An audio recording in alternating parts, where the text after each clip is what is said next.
Okay, we're recording.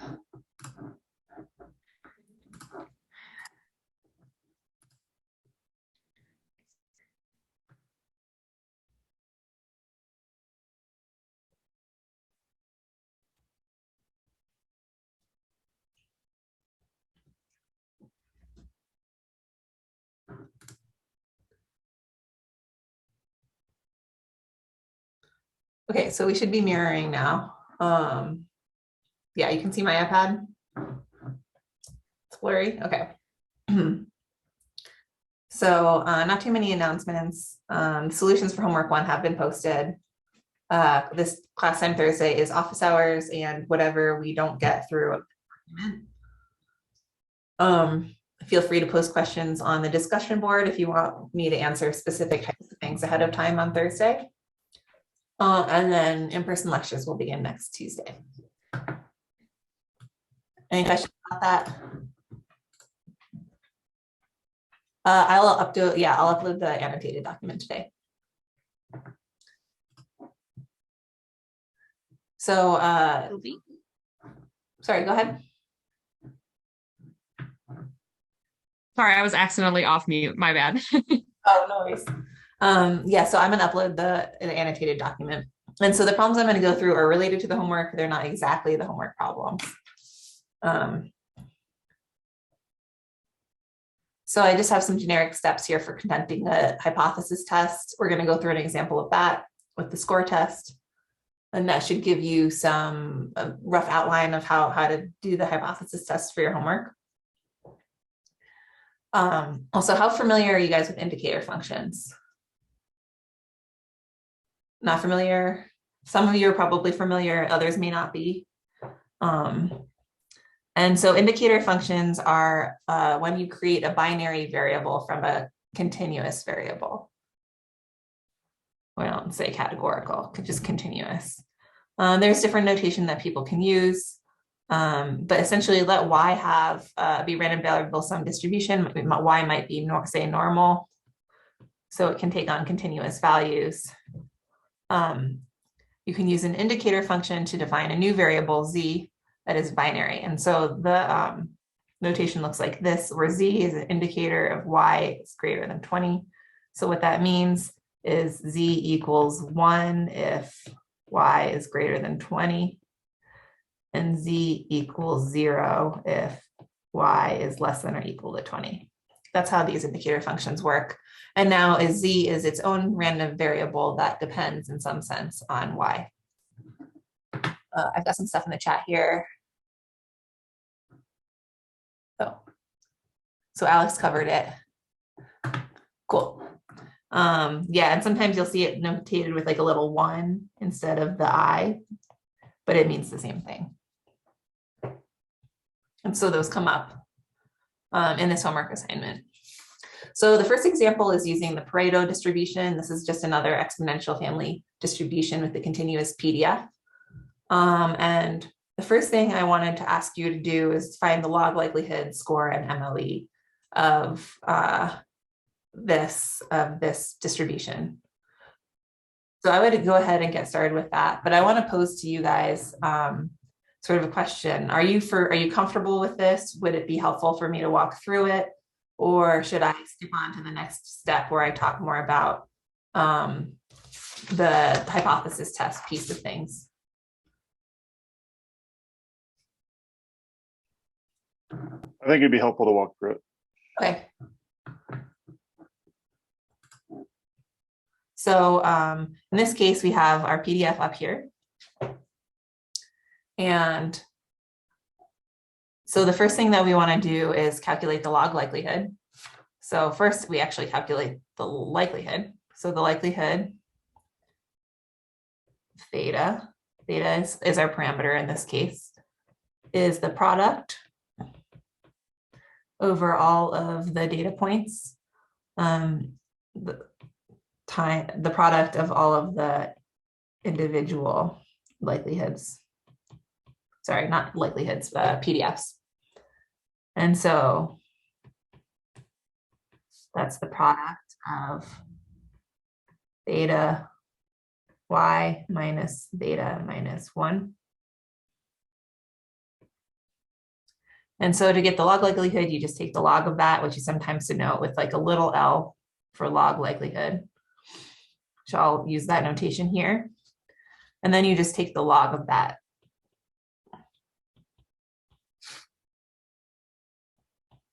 And when you take the log of a product, it becomes the sum of a log. So the log can go on the inside.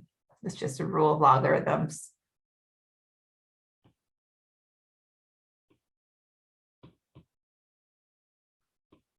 And so what you end up with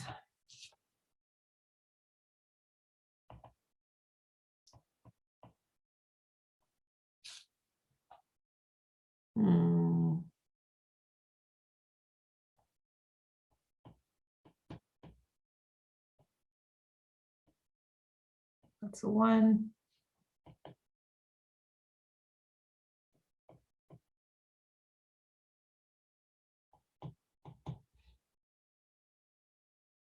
Does that look good?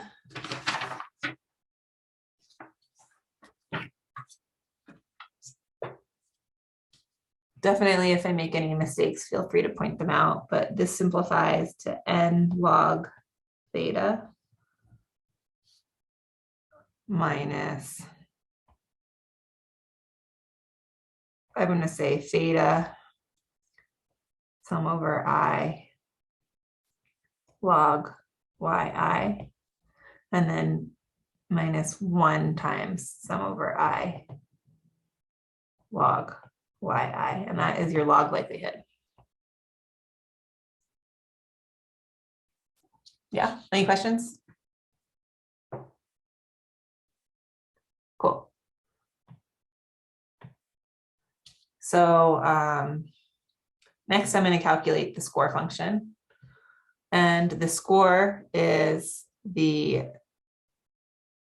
called the score of theta is the derivative of the log likelihood with respect to the parameter theta. So we can go ahead and take a derivative of that first term, and we get n over theta. Then the derivative of that second term is negative sum over I of log yi. And then the derivative of the third term is 0 because it doesn't contain theta. So this is your score function. And then finally,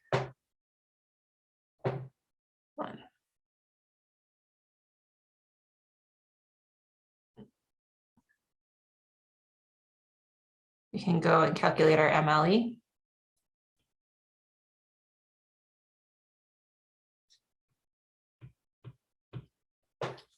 And we'll calculate the MLE first by taking the derivative of the score function. Make that a little prettier.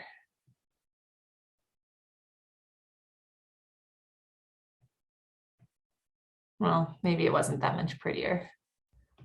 The derivative of the score function, which is going to be negative n over theta squared, because we're just taking the derivative of this term.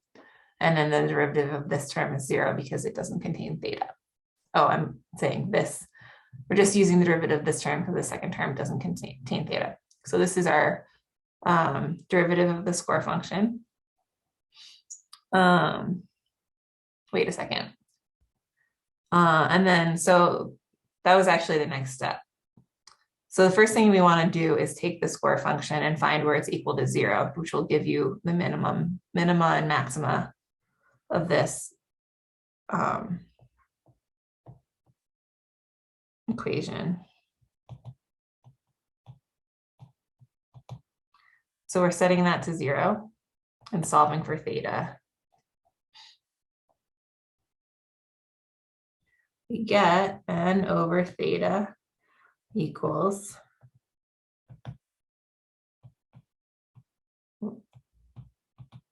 then multiplying both sides by theta and then dividing by this sum over I log yi term.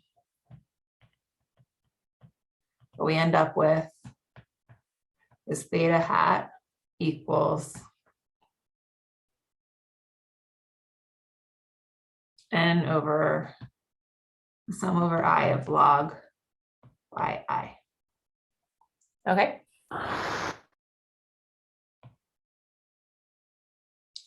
And then we can check to make sure that this is truly increasing, truly decreasing. We want to check to make sure that the second derivative is decreasing. That's what we use this for, to make sure that this is truly a maximum and not a minimum. And really what you want to check that d squared d theta squared of L theta evaluated at theta equals theta hat is less than 0. And so what that means is if you take the second derivative of the log likelihood and then you plug in the theta hat value for that theta in that second derivative, that term should be less than 0. So that's what you're really looking for. However, it can be simpler in some cases. So like in our case, the second derivative of the log likelihood is negative n over theta squared. And no matter what we plug in for theta, that's always going to be less than 0 because the theta part is squared and we have n is always going to be positive. So that means this whole term is always going to be negative. So you don't really have to worry about this piece where you were plugging in the theta hat. But in some cases, this general term may not be less than 0 unless you plug in the theta hat. So that's what that's about. Any questions?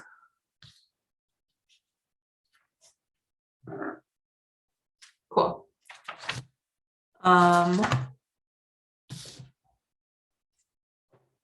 So the next page is showing that it's less than 0. So I can do this explicitly just so you see how that works. So we had that negative n over theta squared was the second derivative of the log likelihood. And so we want to evaluate that at theta equals theta hat. Well, what is theta hat? Theta hat equals n over sum over I of log yi. So what that means is now we plug theta hat into this term we have here. We get negative n over sum over I log yi squared. And this is still going to be negative strictly because this term here is always going to be positive because of the square.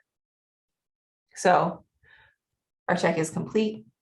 That's less than 0. We have the true maximum, and we can say that this quantity here that we calculated as a root is in fact the MLE.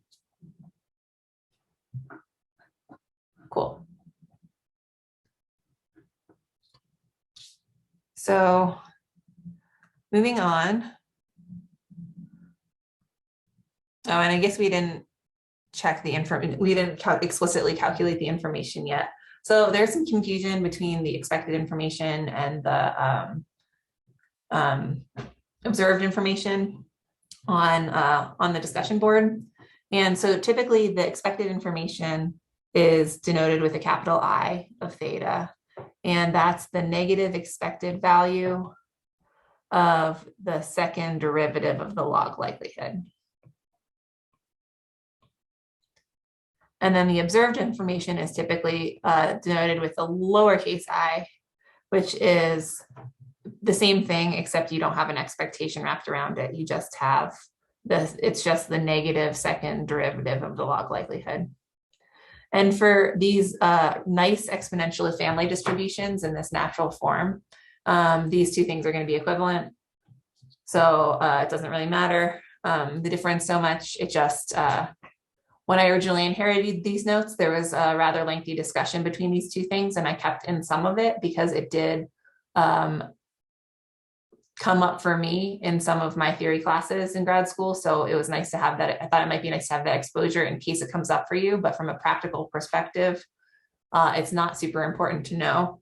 Only when you have fancier forms of distributions that we probably are not going to work with in this class are you going to see a difference between the expected and the observed information. I can't remember off the top of my head one of the distributions that does that, but if you're curious, you can pick one and try it. Probably Cowsheet would be a good one. So that's what that's about. So actually calculating this out. So I have the second derivative, I think here. So now I can just say, okay, I want to calculate the information. I'm going to do the expected information, even though these things are the same. Plug in the negative n over theta squared, which is the second derivative of the log likelihood. And what I end up with is expected value of n over theta squared, because those negatives cancel. And since these are all constants, the expected value of a constant is just the constant. So you get n over theta squared. So if you were to do the observed likelihood, I mean, the observed information instead, you would just have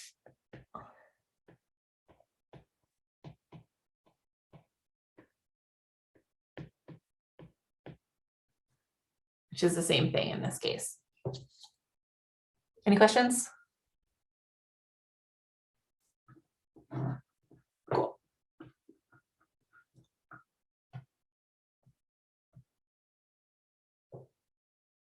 So next, I asked to calculate the walled confidence intervals. So what do we need to calculate this that we don't already have?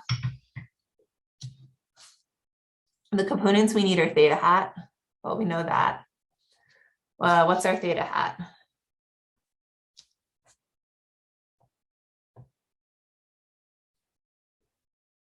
The other components are z alpha over 2.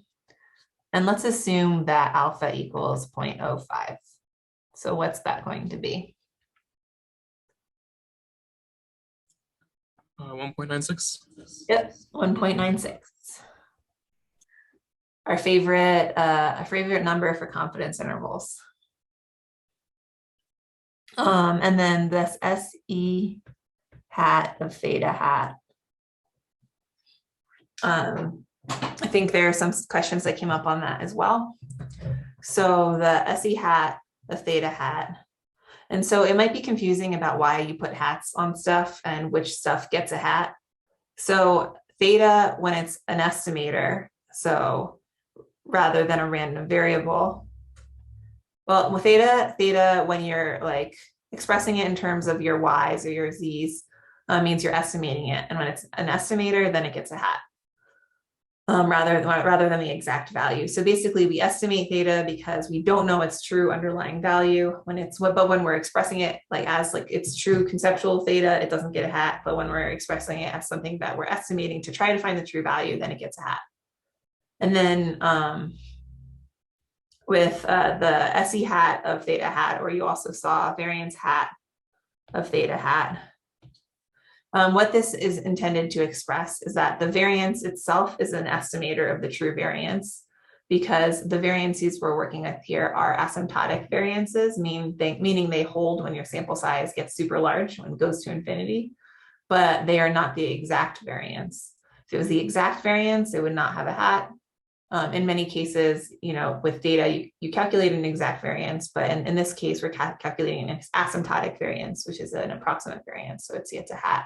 And it's also a function of the estimator theta, so the theta gets a hat. So that's where all the hats are coming from.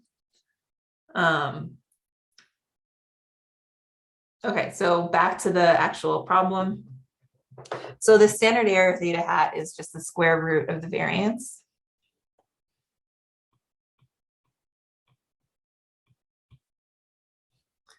And that variance is calculated using the information matrix, or information in this case. So I say information matrix because sometimes when you have a multidimensional parameter space, meaning your theta is not just one number, but multiple numbers, then instead of having your information be one number, you're going to have a matrix of information. of different numbers related. And then so you would take the inverse of that matrix to get the variance. And when you only have one number, the inverse of the information is just 1 over the information. But there are times where you might have multiple parameters, and then you actually have to take the inverse and invert a matrix.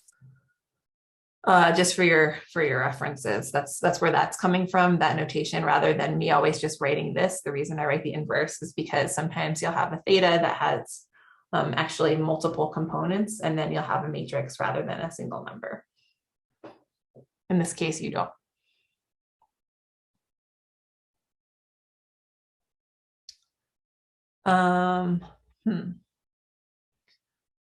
So what was our information?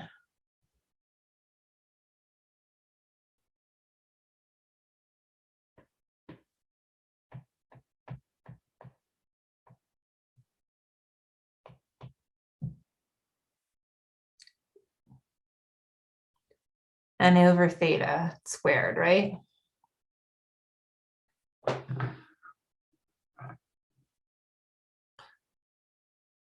So then what we're going to end up with here, so this should be a hat, theta hat squared over n for our standard error. So now we have all of the pieces that we need, except for what's theta hat. Theta hat is n over sum over I log yi. So putting that together, the walled confidence interval for theta is going to be theta hat plus or minus the square root of theta hat squared over n. Putting it in the context of your actual value of theta hat.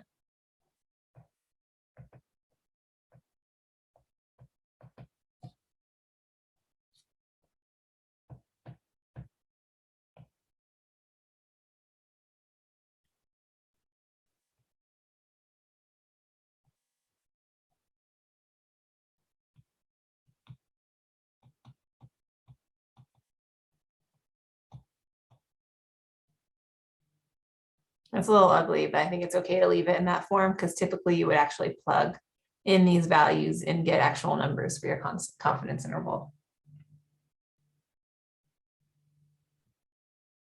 Makes sense? Yeah. Don't you need your 1.96? Yes, you do. Thank you. I think that's Carol, right?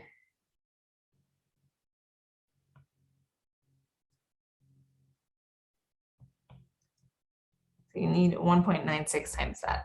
There's your confidence interval. Cool. Cool. So I have a quick question about like deriving the expected information like on the homework. Mm-hmm. If it says like derive the expected information about lambda for this problem, does that mean in terms of lambda, or do you want us to plug in like lambda hat equals the value of the MLE? So which homework problem do you mean specifically? Like 1C or 2C, even, well, 2C, I guess it's implied that you have to, but. So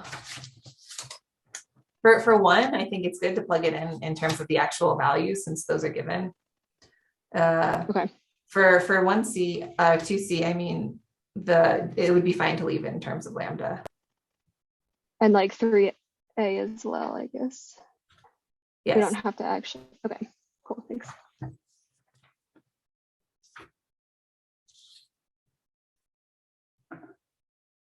Cool.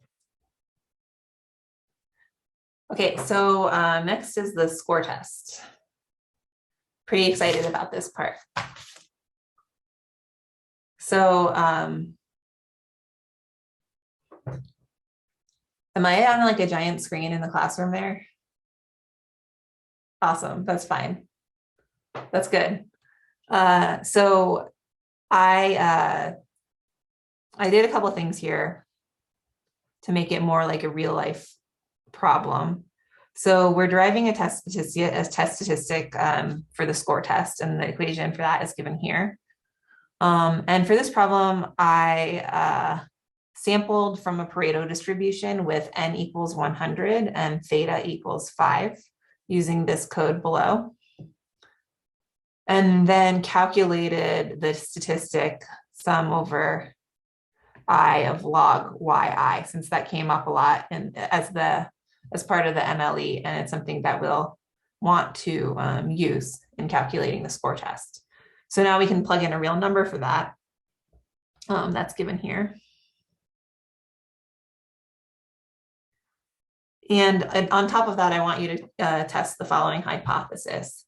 The null hypothesis that theta equals 4 versus the alternative hypothesis that theta is not equal to 4. So just intuitively, do you think that we're likely to reject or fail to reject the null here?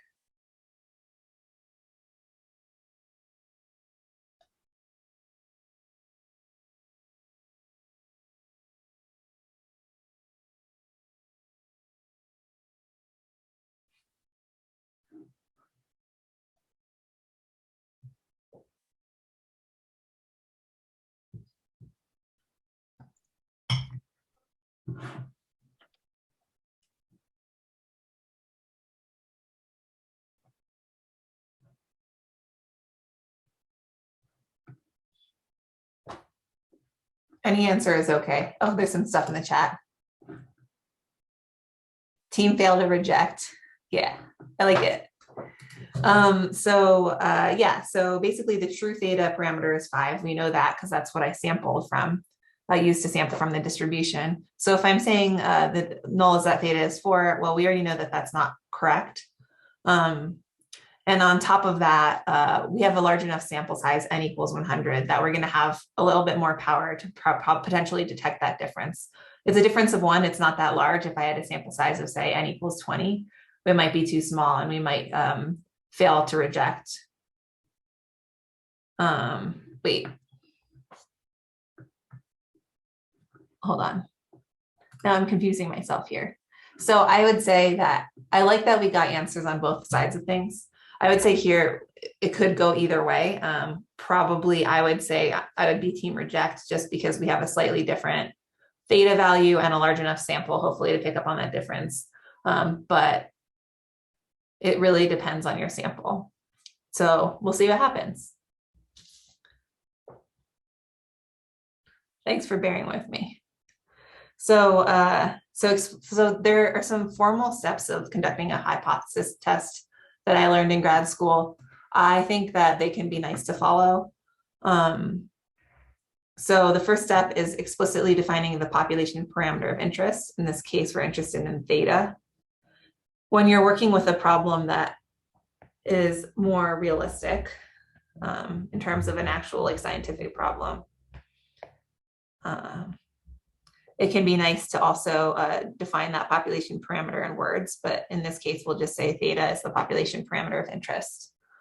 And then state the null and alternative hypotheses. H naught is that theta equals 4 versus H1, theta is not equal to 4. And then state the significance level of the test. I don't think I explicitly said that, but you can assume that we're testing alpha equals 0.05. Then any necessary assumptions. In this case, we're assuming IID variables, that they're identical and independent, and identically distributed and independent,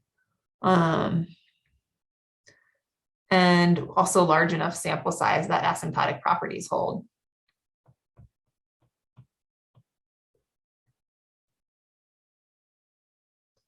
So the form of the test statistic, we'll go back up here to calculate. That's given up here. So first we need U.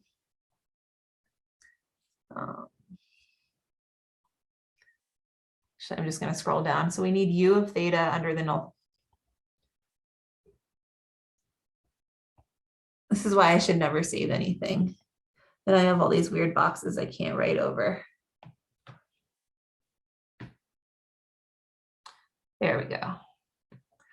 So we want to calculate U of theta under the null hypothesis. So what does that mean? So what's the equation for the score that we calculated in previous steps? That is n over theta, and I'm just going to plug in theta h naught minus sum over I log y I. So the score under the null hypothesis is just the score that you calculated before, replacing theta with the value of theta given in the null hypothesis. So in this case, the value of theta in the null hypothesis is 4. So I'm just going to take this and I'm going to replace the theta h0 with 4.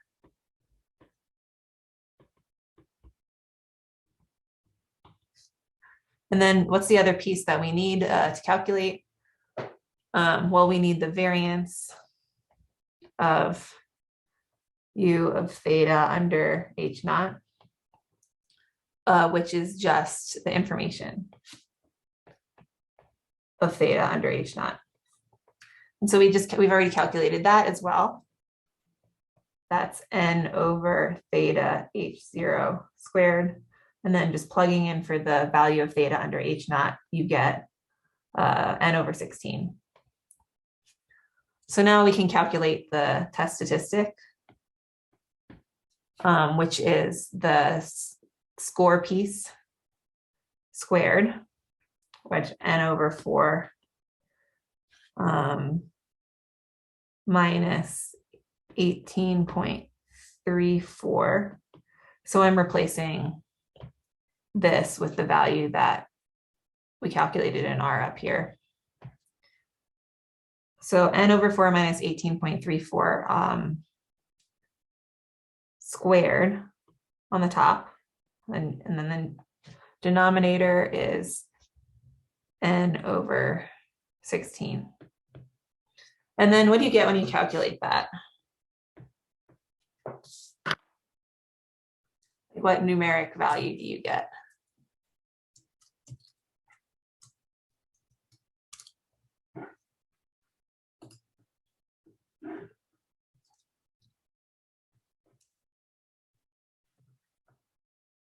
I calculated it earlier, but it'll take me a minute to pull it up. So if any of you get to it first, that's great.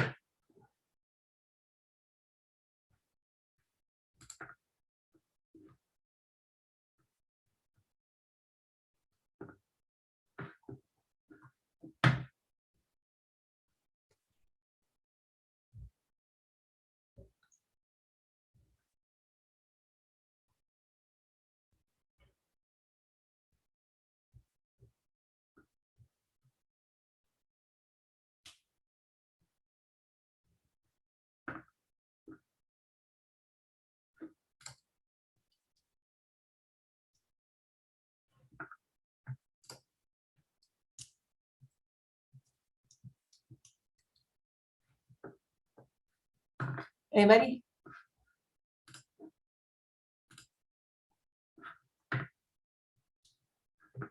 Seven-ish? Yeah, I get 7.099. So 7-ish is all you really need in order to answer the rest of the problem. So back to the iPad.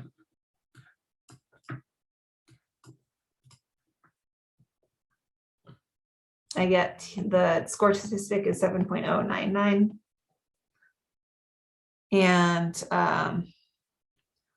so what we would say down here is that the TS, the score statistic, equals 7.099. And it has a chi-squared distribution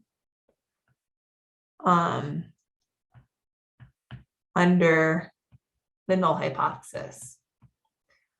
So what are the degrees of freedom that we have for this chi-square distribution? Because that's something you have to specify.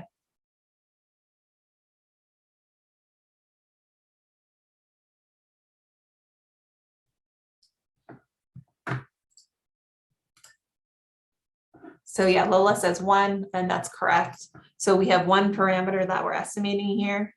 So we have one degree of freedom for our chi-squared test. So that's going to be so under the null hypothesis, this test statistic has a chi-squared distribution with 1 degree of freedom. So the next part is to compute the p-value and state the decision rule.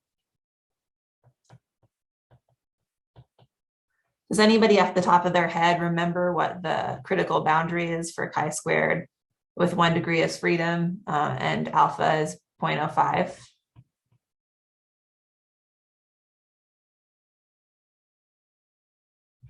It's kind of like that 1.96 number. It comes up a lot of the time. So sometimes it just sticks. Is it like around 3 or 4? It's 3.84, I believe. So one way you could state the decision rule is to say that TS is greater than 3.84, so you can reject the null hypothesis. Another thing, though, is to actually compute a p-value. And you can compute the p-value using a chi-squared table and to get an approximate p-value. But what I like to do is just to do it in R because I think it's a little bit, and then you can get an exact value, and it's a little bit simpler. So I'll just show you that. I'm just going to switch my screen for a second. So I can pull up R real quick and show you how to do that. So basically, okay, I have my TS statistic here. I want to know the p-value. Oh, can you see my screen? You can't.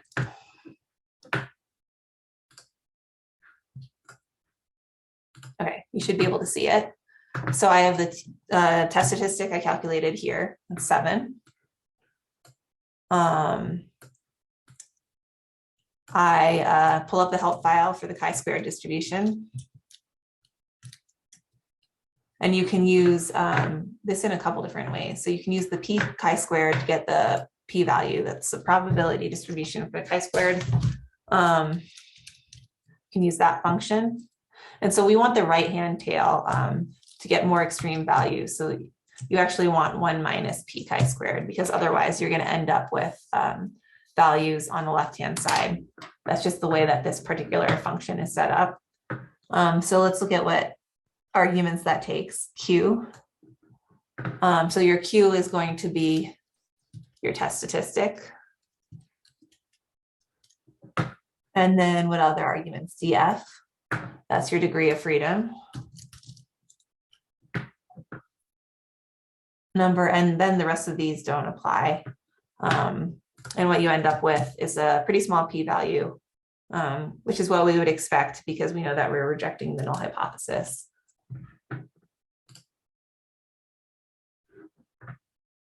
Not yet.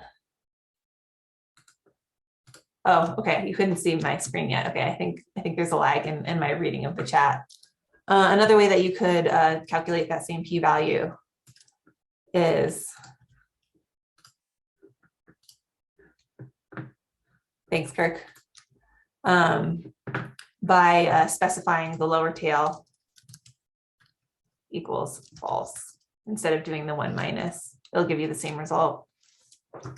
And then finally, you can actually, if you forget your nice 3.84 value, you can actually calculate that using, I believe, Q chi-square, which will give you your critical values. So say you have, so your P is 0.05 here. That's the first argument for that function.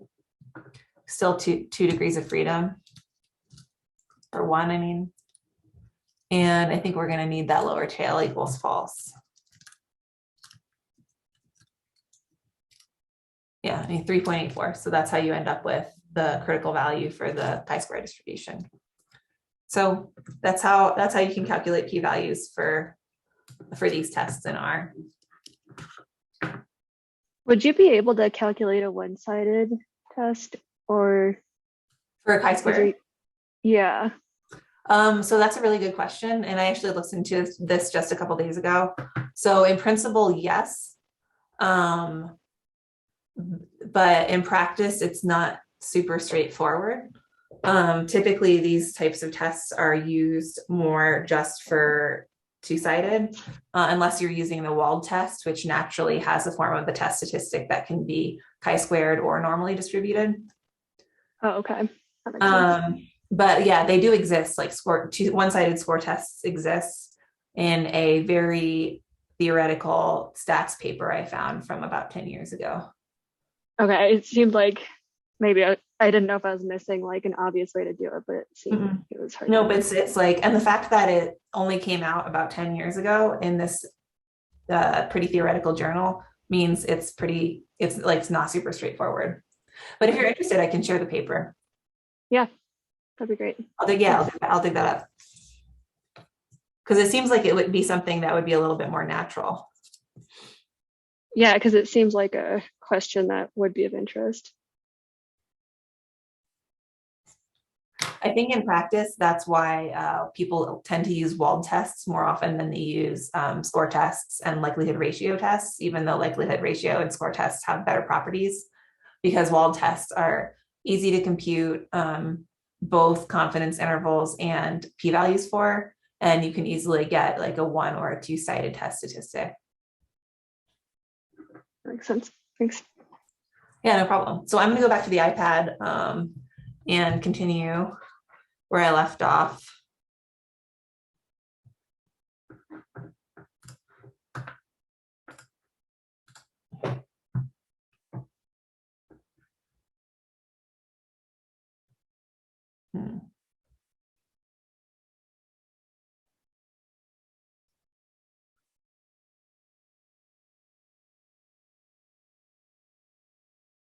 If you didn't already know I was an Apple user, like anything that shows up on screen should make it fairly obvious. Okay, but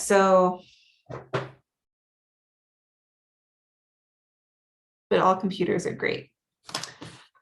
So where were we? We were here, and then we computed a p-value of about 0.007, which is also leads us to a decision to reject the null hypothesis. And then finally, a good thing to do is state your conclusions in the context of the problem. In this case, we don't really have context. It's just like an illustrative example. It's not a real like scientific question. So we wouldn't do that. But in most cases, I think that's a pretty valuable thing to do. Any questions about that?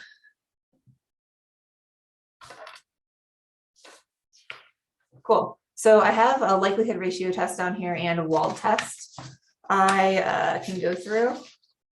And then I have a different problem looking more at like indicator functions and likelihoods of those. Is there any preference here about which I sort of focus on for the rest of our time we have?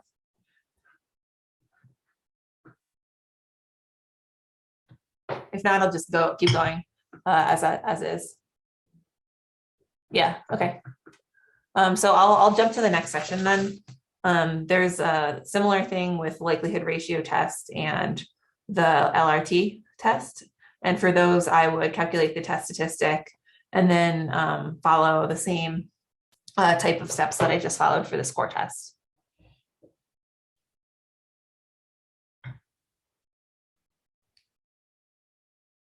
So the next set of questions looks at the negative binomial distribution, which is another discrete probability distribution where that models the number of successes in a sequence of IID Bernoulli trials until a specified number of failures denoted R occurs. And in this case, pi, which is the probability of a success, is the parameter of interest, and R, which is the number of failures, is a nuisance parameter. And so it's a good practice to go through and calculate the log likelihood and MLE for this, but I didn't do it. I just have it written out here for you. So I'm going to skip actually driving that step for now, but that's your log likelihood. And then you get the following MLE, which you can write in this form or as y bar over R minus y bar. And so the first question is similar to homework 2B. And so I'm defining a new variable called zi based on, which is an indicator variable based on yi. And I want you to find the likelihood required to estimate pi based on a sample of z's. So basically pi is the parameter from the y's, but I want you to estimate pi using the z's. So the first thing to notice here is z is binary, and we typically model binary variables using a Bernoulli distribution. So you know then that z has a Bernoulli distribution with some parameter p, where p is equal to the probability that zi is equal to 1. So the trick then is to figure out what p is in terms of pi. And so and to do that, we can use the PMF of the y's up here. So because this is a discrete distribution, we can actually plug in, and y can take on values from 0 to infinity. We can actually plug in a particular value to figure out what the probability is for that value of y. So take for example, the probability of I equals 0. So, and also here, I want you to assume that r equals 3. So if yi equals 0, then plugging that into the PMF, you get 0 plus, plugging 3 in for r, plus 3 minus 1, choose 0, times 1 minus pi to the 3 times pi to the 0. And this whole term is equal to 1. This is going to be equal to 1. So you're just left with this term in the middle.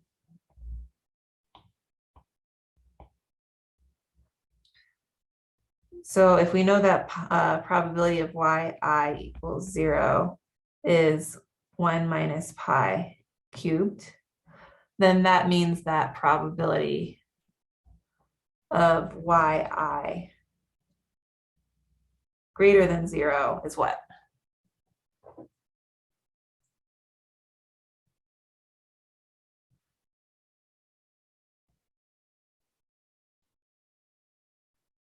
One minus that. Yeah, exactly.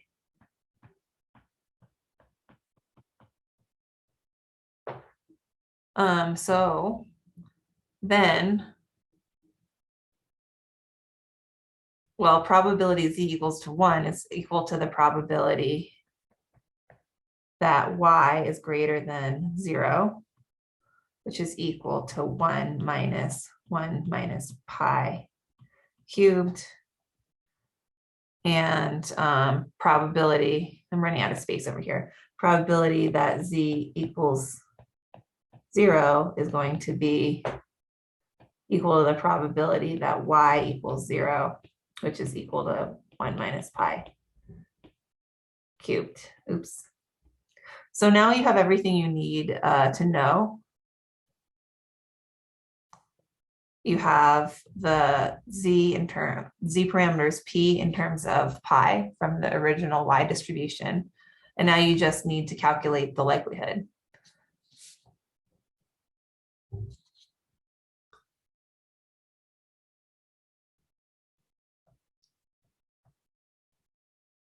So I find the easiest thing to do in this particular case is to write out the Bernoulli likelihood first in terms of p, and then replace it with the 1 minus pi cubed later. So for that, so the PDF of the Bernoulli distribution in terms of z and p is going to be p to the z times 1 minus p to the 1 minus c. So that's a standard Bernoulli distribution. If I want then the likelihood of that,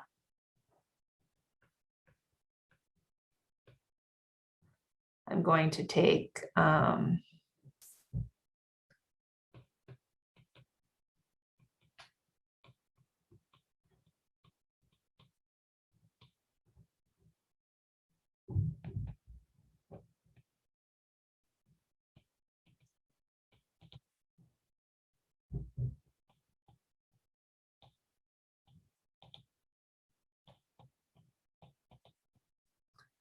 and the log to get the log likelihood.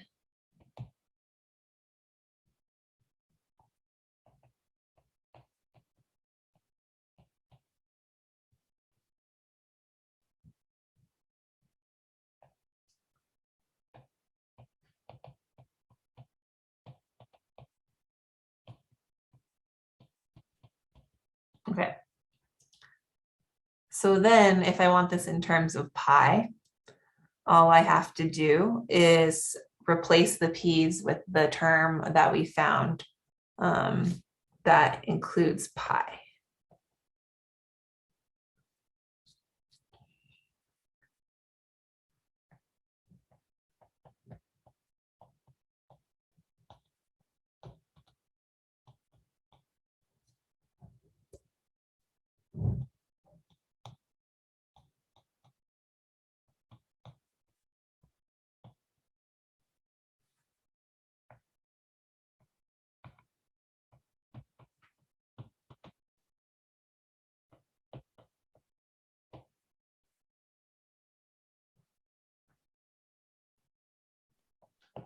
So to estimate pi this way, do you have to plug it in when you have the log likelihood function before you do the score function and set it equal to 0 if you're trying to find the MLE?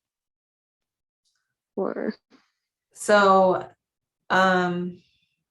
yes, but I think the point of this homework problem, and also what I'm going to show you, is that there's just an easier way to do it.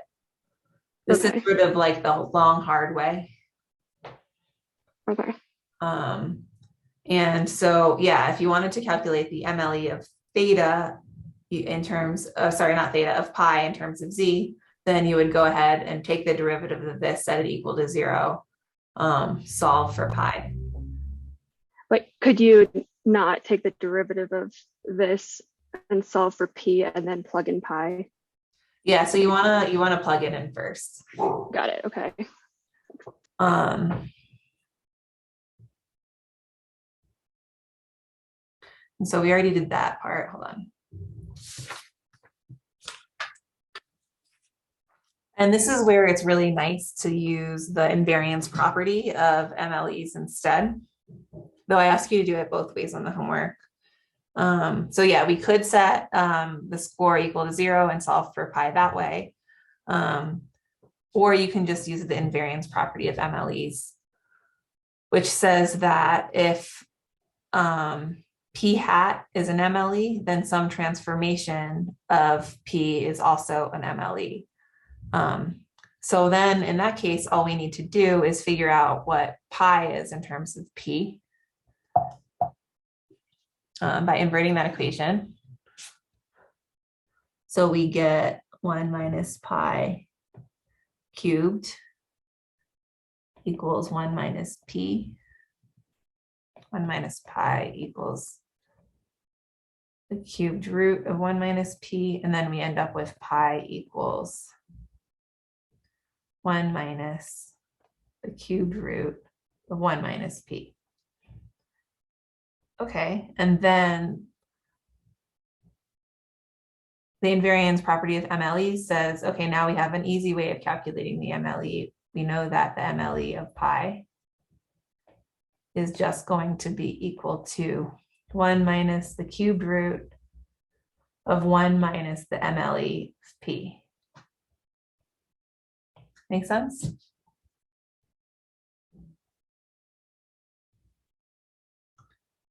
And then going a step further, we know what the MLE of p is in terms of z.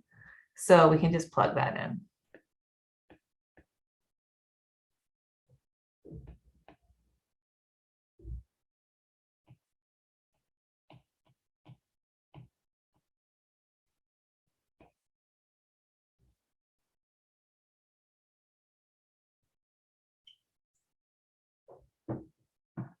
Any questions?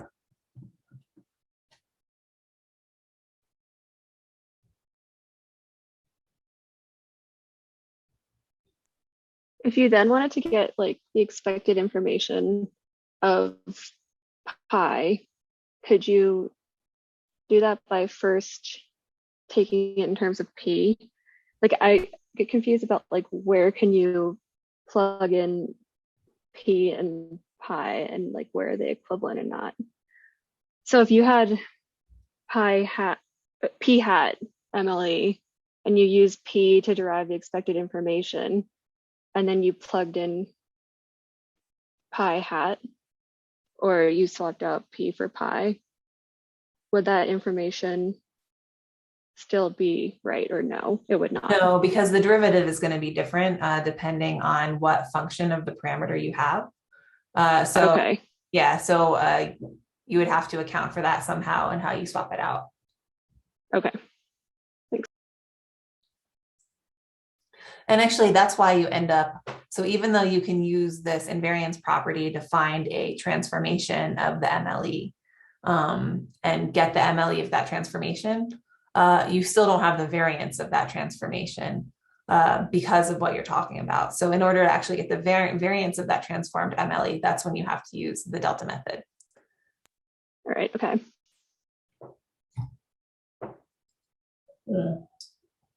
And so what the delta method states is that if you have some estimator,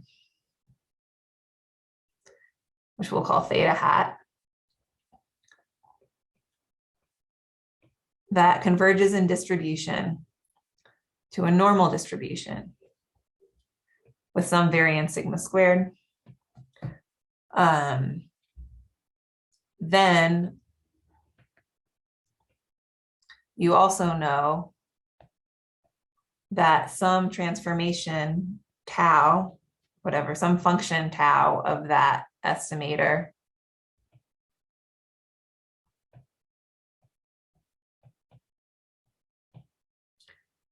will also converge in distribution to a normal distribution. And you can calculate what that variance is going to be. So this is what allows you to find the variance of that transformation of the estimator. That variance is going to be the derivative of tau of theta squared times the variance from the above. And so when I say this is sort of the notation for an asymptotically normal variable. So theta, if you say theta is asymptotically normal, that means that this relationship holds true. And basically theta is some function of your data that gets more accurate as your sample size gets larger. So what this essentially means is as your sample size grows to infinity, this relationship is more likely to hold, and your estimator divided by minus some constant times the square root of n will eventually converge to a normal distribution with known mean and variance. And this asymptotic normality holds true for all estimators in the exponential family. So that's why we can say in the things that we're calculating that we can use this relationship to calculate the approximate variance using the delta method. So one question that might come to mind is, what is the sigma squared here? Well, the sigma squared is the asymptotic variance of that theta estimator. And so the asymptotic variance of the theta estimator is actually something that we've already seen before in the slides. That's variance hat of theta hat, which is equal to the inverse of the information. So that's where that number is coming from. So then when you're using the delta method, that the sigma squared is actually your asymptotic variance that you can plug in, and then you can also multiply it by this term that you calculate here. Does that make sense?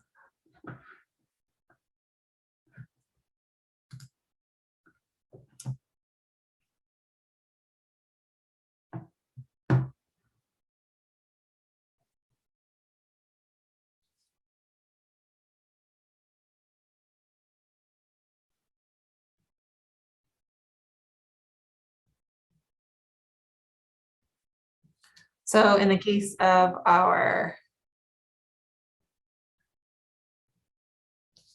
Bernoulli distribution, where we had P as an estimator, the information about P is N over P times 1 minus P, which means that the variance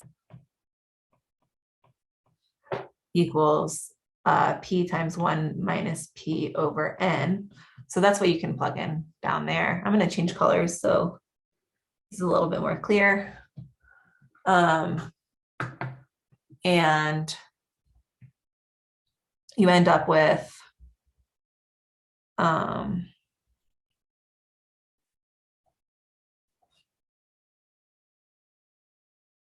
we're almost out of time, but I think